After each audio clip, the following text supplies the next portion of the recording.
আজ আকাশ ভেঙে বৃষ্টি নামছে। কর্দমাক্ত রাস্তায় লাশবাহী ভ্যানটি ঠেলে আনতে আরিফ আর সেলিমের বেশ কষ্ট হচ্ছে। ভ্যানের ওপর পলিথিন দিয়ে মোড়ানো একটি লাশ, চারদিকে বিদ্যুতের চমকানি আর মেঘের গর্জন। জোর দে সেলিম, জোর দে। চাকাটা মনে হয় কাদার মধ্যে ডাইবা গেছে। আজকার রাতটা বড়ই দুর্যোগের। ভাইজান, আর তো পারতাছি না, শরীরটা কেমন জানি অবশ হইয়া আসতেছে। আর এই লাশটার ওজন দেখছেন, মনে হইতাছে যেন মন 10 পাথর ভ্যানে তুইলা দিছে। চুপ থাক, লাশের ওজন নিয়ে কথা কইতে নাই। মরা মানুষের শরীর ভারী হয়, এইটা জানোস না? ওই দেখ, সামনে গোরস্থানের গেট দেখা যাইতেছে।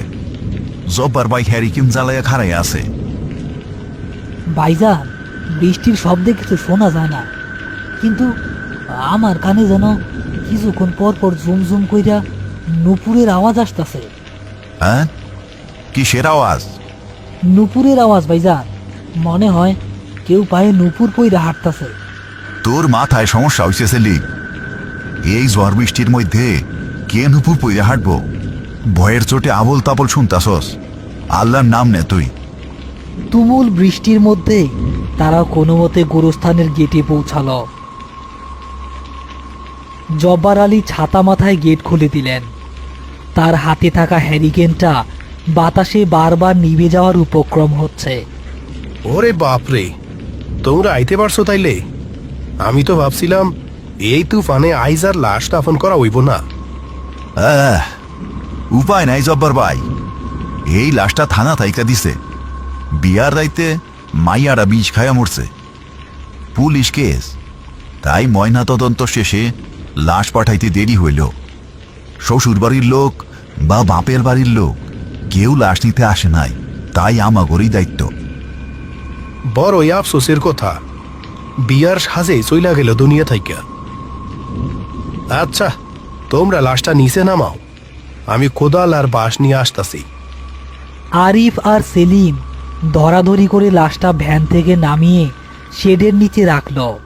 লাশটি নামানোর সময় সেলিম স্পষ্ট অনুভব করল লাশের পাটা হালকা নড়ে উঠল এবং আবার সেই ঝুমঝুম শব্দটা শুনতে পেল। সেলিম ভয়ে ছিটকে সরে গেল। ভাইজান, আপনি শুনছেন? আবার কি হইল? আওয়াজটা লাশের ভিতর থেকে আইল, আর আমি নিজের চোখে দেখলাম লাশের পাটা নড়ছে। মনে হইল কেউ লাথি মারল। সেলিম, তুই কিন্তু বেশি বাড়াবাড়ি করতাছস। বাতাসের ঝাপটায় হয়তো পলিথিন নড়ছে, আর মাইয়াচার পায়ে হয়তো নুপুর পরা আছে, তাই শব্দ হইতাছে। মরা মানুষ নড়ে না। না ভাইজান, আমার মনে হইতাছে এই লাশটা স্বাভাবিক না, এর মধ্যে কোনো ঘাপলা আছে। তুই চুপ করবি সেলিম। এখন কবর খুঁড়তে হইব।